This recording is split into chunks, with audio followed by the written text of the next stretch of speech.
Yes किरीट सोलंकी जी। धन्यवाद speaker महोदया। केवल प्रश्न संख्या बोलिए, पहला नंबर तो है नहीं। 143 प्रश्न क्रमांक 143। A statement is laid on the floor of the House. पूछिए। धन्यवाद स्पीकर महोदया। अगर हमें विकास करना है तो विकास के लिए सबसे अहम बात है बिजली है, ऊर्जा होती है। और किसी भी प्रदेश के विकास के लिए, किसी भी देश के विकास के लिए ऊर्जा बहुत महत्वपूर्ण है। मैं अहमदाबाद वेस्ट संसदीय क्षेत्र गुजरात प्रदेश से आता हूं, जहां गुजरात का सवाल है। 13 साल पहले गुजरात में बिजली डेफिसिट रहती थी। हमारे माननीय प्रधानमंत्री श्री नरेंद्र भाई मोदी जी ने उस वक्त बिजली को सरप्लस करने के लिए बहुत अहम उपाय किए थे और ज्योतिग्राम योजना इंट्रोड्यूस की थी। मैडम, यही ज्योतिग्राम एक योजना है जो गुजरात मॉडल में एक महत्वपूर्ण अंग है। मैडम, आज जब देश में, सारे देश में बिजली के जो पूर्तता नहीं है, तो उस वक्त हमारे जो जनरल बजट में हमारे प्रधानमंत्री जी ने, हमारे वित्त मंत्री जी ने, हमारी सरकार ने पंडित दीनदयाल उपाध्याय ज्योतिग्राम योजना का जो इंट्रोड्यूस किया है, इसके लिए मैं सरकार को बहुत बहुत धन्यवाद करती हूँ, सरकार को बहुत बहुत बधाई करता हूँ। प्रश्न बोलो ना। हाँ। मैडम, जो आज गुजरात में लिग्नाइट बेस बिजली का मथक साउथ गुजरात में प्रस्तावित करने के लिए गुजरात सरकार ने एक अहम सुझाव केंद्र सरकार को दिया है। और गुजरात में आज सरप्लस होते हुए भी बिजली महंगी पड़ती है और गुजरात प्रदेश में लिग्नाइट की कई खाने हैं। और गुजरात सरकार ने नई वैली लिग्नाइट कॉरपोरेशन से एमओयू किया है और नई वैली के एमओयू करके यहाँ केंद्र सरकार ने यहाँ भेजा है।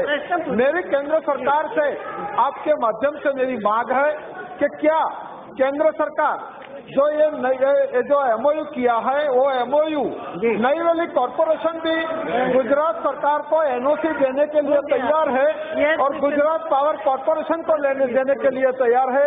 क्या सरकार इसको मंजूरी देगी? क्या सरकार इसको मंजूरी देगी? धन्यवाद।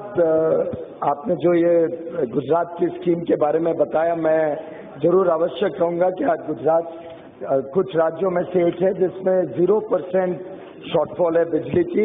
और सेपरेट फीडर लाइन जो गुजरात ने की ज्योतिर्ग्राम योजना में, उसका एक बहुत महत्वपूर्ण योगदान रहा है बिजली की समस्या रिजॉल्व करने में। जहाँ तक आपकी लिग्नाइट ब्लॉक्स का सवाल है, 3-4 ब्लॉक्स के रिवाइज माइनिंग प्लान सरकार गुजरात सरकार की तरफ से आए हैं। उस पर कुछ क्वेरीज रेज की गई हैं। गुजरात सरकार जितना जल्दी उनका जवाब देगी, उतनी जल्दी इसका एलोकेशन किया जा सकता है। क्या बात करें? प्लीज प्लीज प्लीज, प्रश्न उसी के संदर्भ में प्लीज। Yes, second question. मैं माननीय मंत्री जी से पूछना चाहूंगा। मैडम, मैं यही पूछता हूँ, मैं माननीय मंत्री जी से पूछना चाहूंगा कि बिजली प्रोडक्शन के लिए राज्यों को नजदीक के कोल क्षेत्र से जो कोल आवंटित किया जाता है, जहां तक गुजरात का सवाल है, गुजरात को ईस्टर्न कोल ब्लॉक से कोल आवंटित किया जाता है। मैं मंत्री जी से आप प्रश्न डालें प्लीज प्लीज, ये नहीं होता है। मैं मंत्री जी से, अगर उनका प्रश्न है तो उन्हें मिलेगा। मैं मंत्री जी से निवेदन करता हूँ, मैं उनको प्रार्थना करता हूँ कि क्या गुजरात को वेस्टर्न कोल बेल्ट से कोल का आवंटन किया जाएगा? प्लीज प्लीज, नो नो, आपने प्लीज आप मत बोलिए, यू नो दिस वेल। माननीय सांसद ने जो सवाल पूछा है, यस, माननीय सदस्य जी का सवाल एकदम अहम है।